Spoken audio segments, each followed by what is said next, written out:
संसार के धन को तो भाई बंटवा लेगा, तो जोड़ी में रखा हुआ चोर चुरा ले जा सकता है, आग लग सकती है, पानी गला सकता है संसार के धन को, लेकिन भगवान के नाम का धन, राम को नाम हृदय में धरो, न सड़े न गले नहीं हो ये पुरानो, बड़े दिन दिन घटे न कबहू, आग लगे नहीं चोर ले जानो। लोग कहते हैं महाराज अभी से भजन क्या करना, अभी तो धन कमाने का समय है, पढ़ने का समय है। लेकिन जिसने बाल्यकाल से भगवान का भजन नहीं किया वो बुढ़ापे में भजन नहीं कर सकता। अच्छा, बुढ़ापे में भजन हो जाए क्या? आप लोग बताओ मैया, बुढ़ापे में भजन होता है? अच्छा, बूढ़े होते जाएंगे तब शास्त्र कहता है कि माला हाथ में ले लो, तब माला हाथ में नहीं लेते, तिजोरी की चाबी जरूर ले लें, कहीं बहू को ना मिल जाए महाराज, नहीं सब खा ले। माला हाथ में ले लो, क्योंकि बुढ़ापे में भजन नहीं होता। बुढ़ापे में अगर कोई कहे कि भाई आप लोग रामायण का पाठ करो, गीता का पाठ करो, तो बुढ़ापे में क्या होता है? आंख पर पड़ेगा जाला, मोतियाबिंद हो जाएगा, चश्मा लगाने के बाद भी दिखाई नहीं देगा, आंख पर पड़ेगा जाला। किसी पुस्तक को हम नहीं पढ़ सकते बुढ़ापे में। कोई कहे कि बुढ़ापे में योग के द्वारा, प्राणायाम के द्वारा भगवान को पाया जा सकता है, लेकिन वहां प्राणायाम भी नहीं हो सकता बुढ़ापे में। आंख पर पड़ेगा जाला, नाक से बहेगा नाला। तो कोई कहे कि चलो मंदिर दर्शन करने, जवानी में तो मंदिर गए नहीं महाराज, बुढ़ापा आया लाठी से पड़ेगा पाला, जरा जिंदगानी में शक्ति ना रहेगी तो भक्ति क्या करोगे तुम, पड़े पड़े थूकते रहोगे पीक दानी में।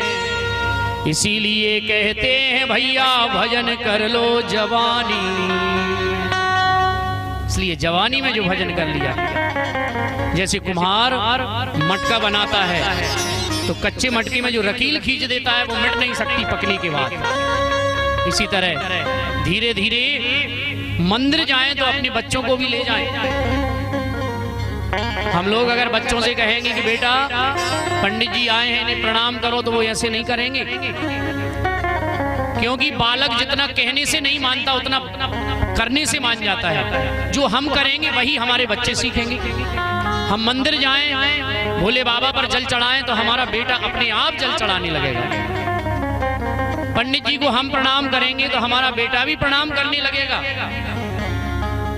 कई लोग तो आज भी कहते हैं महाराज हमारा बेटा बीड़ी पीता है, तो हम तो यही कहते हैं भैया पहले आप सुधरो, फिर बेटा अपने आप सुधर जाएगा, क्योंकि बेटा जो देखेगा वही तो करेगा।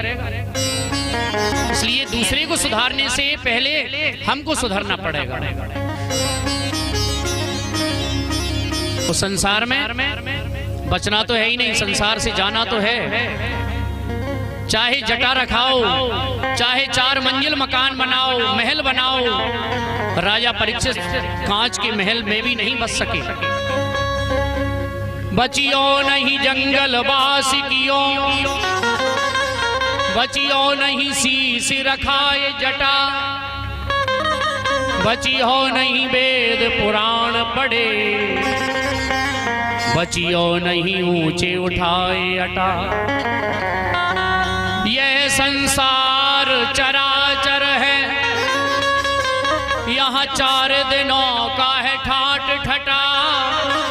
ओ भजले हरि नाम हरि रसना, अंत समय तो काल डटा। बुढ़ापा आएगा, अंत समय तो काल चढ़ाई करने आ जाएगा। ये काल कौन है? बोले एक राजा इस शरीर पर चढ़ाई करता है जिसका नाम है काल, और ये शरीर जो हमारा है ये बड़ा मजबूत है, हड्डी मांस चाम से बना हुआ शरीर है, और जब ये लुटता नहीं है तो काल अपनी पुत्री से कहता है, काल की पुत्री का नाम है जरा। काल की पुत्री कौन है? जरा। जरा किसे कहते हैं? जरा कहते हैं बुढ़ापे को।